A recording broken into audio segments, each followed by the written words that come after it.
Nos estágios iniciais da resposta imune, o sistema imune inato reconhece a presença de agentes patogênicos e fornece a primeira linha de defesa. As células dendríticas que circulam nos tecidos possuem a capacidade de reconhecer a presença de padrões moleculares associados aos patógenos ou PAMPs. Os PAMPs são características conservadas dos patógenos, como lipopolissacarídeos ou LPS, que são componentes das membranas celulares de todas as bactérias gram-negativas. As células dendríticas possuem a capacidade de reconhecer os PAMPs por meio da expressão de uma família de receptores semelhantes ao TOL ou TLRs.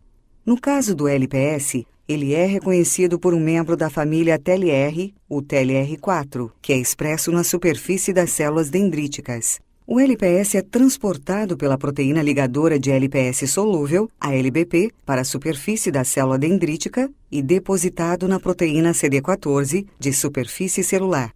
A presença de LPS é detectada pelo TLR4 por meio de sua interação e de seu reconhecimento do LPS ligado ao CD14.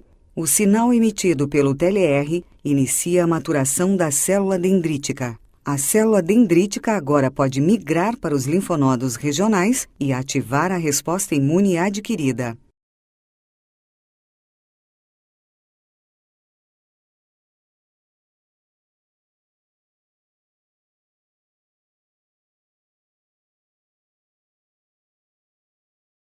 Os vírus são patógenos intracelulares que infectam as células do organismo. Neste exemplo, as células epiteliais apoderam-se de suas máquinas biosintéticas para a produção de novas proteínas virais. A degradação de proteínas virais dentro da célula permite que os peptídeos virais possam ser exibidos na superfície celular, ligados às moléculas do MHC de classe 1. As células T CD8 que reconhecem esse complexo peptídeo MHC são ativadas e matam as células infectadas.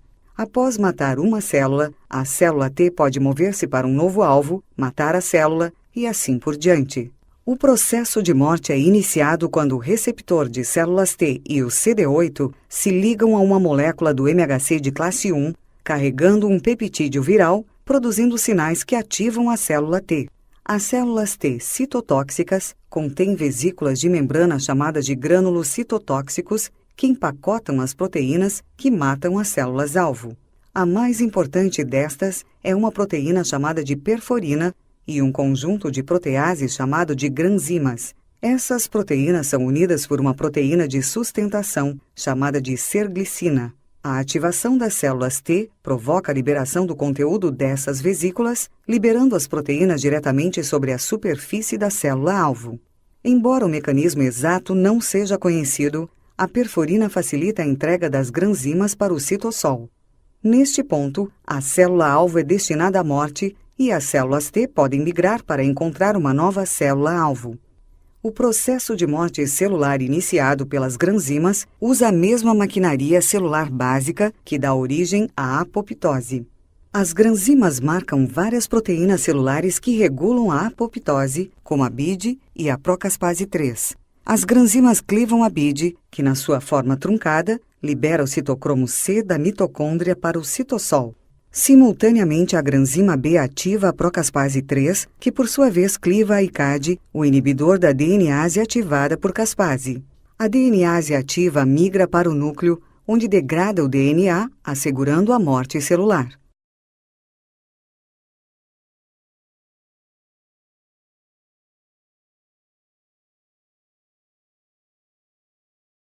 Os centros germinativos, onde as células B proliferam e sofrem a troca de isotipo e hipermutação somática, formam-se no interior dos folículos de células B nos órgãos linfóides. A formação dos centros germinativos inicia quando as células dendríticas, que apresentam o antígeno em sua superfície, ativam as células T CD4 antígeno específicas, que proliferam e maturam em células efetoras capazes de ativar células B antígeno específicas. Uma vez ativadas por uma célula T CD4, a célula B prolifera, formando um foco primário de células B antígeno específicas. As células B do foco primário migram para perto dos folículos e proliferam. As outras células B do foco primário persistem na área de células T por um curto período, secretando anticorpos, mas eventualmente elas morrem. As células B que entram nos folículos começam a proliferar rapidamente. Durante esse período, elas também sofrem mutação somática para introduzir uma nova variação nos receptores de células B. As células B sofrem um processo de seleção após a mutação somática, quando os receptores são testados por sua habilidade de ligar-se ao antígeno. Aqueles que falham em ligar-se, ou que falham na competição contra outros receptores de células B, morrem.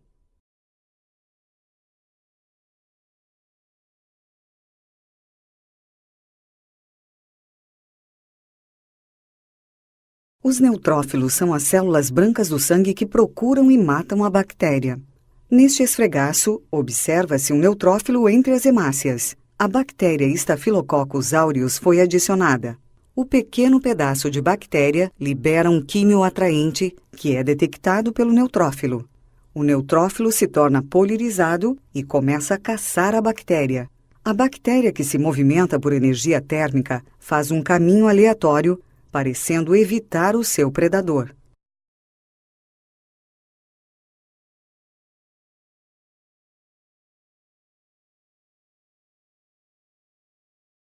Eventualmente, o neutrófilo alcança a bactéria e a engloba por meio de fagocitose.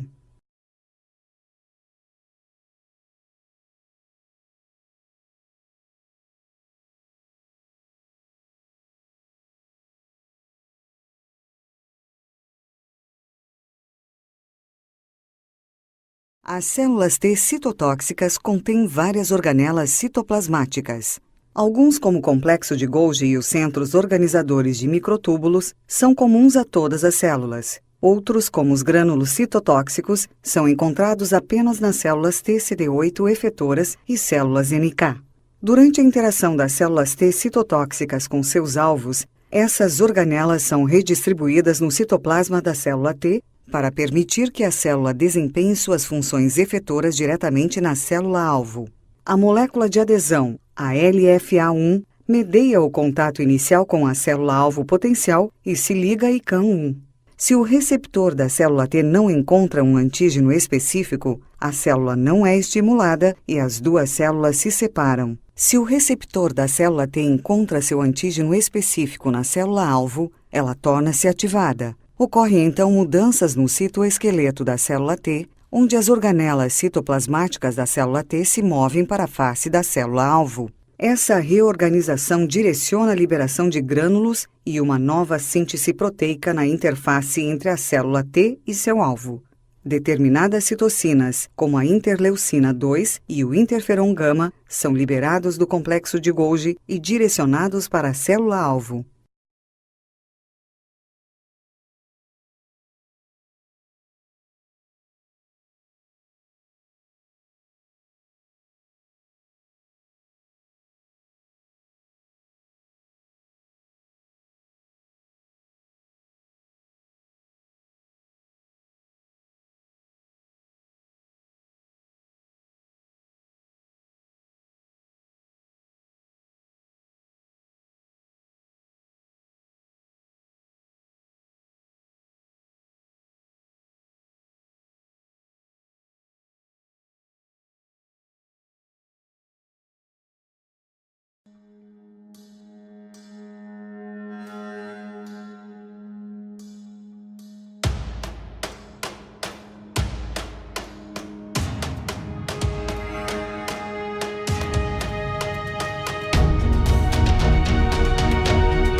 Here in the street of Monrovia, there's a body here. Maybe Ebola, maybe something else. But the burial... Aqui no Brasil, o Instituto Evandro Chagas, no Pará, foi escolhido pelo Ministério da Saúde para diagnosticar o Ebola.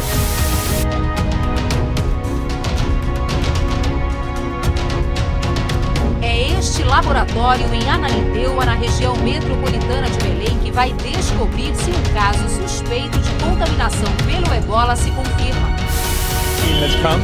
They're busy spraying down the area where the person is. They're going to wrap in plastic and take away. I was talking to someone. Então, o que ele faz é amplificar a quantidade de RNA do vírus para que a máquina possa dizer sim, é o vírus Ebola. Não tem o vírus Ebola.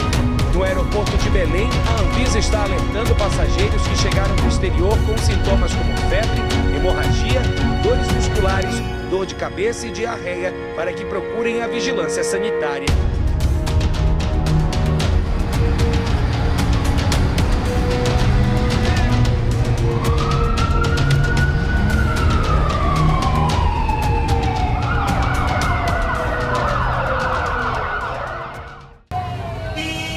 He's not dead. He's not dead. They were wrapping him up to take him away, but he's alive. He's moving his arm.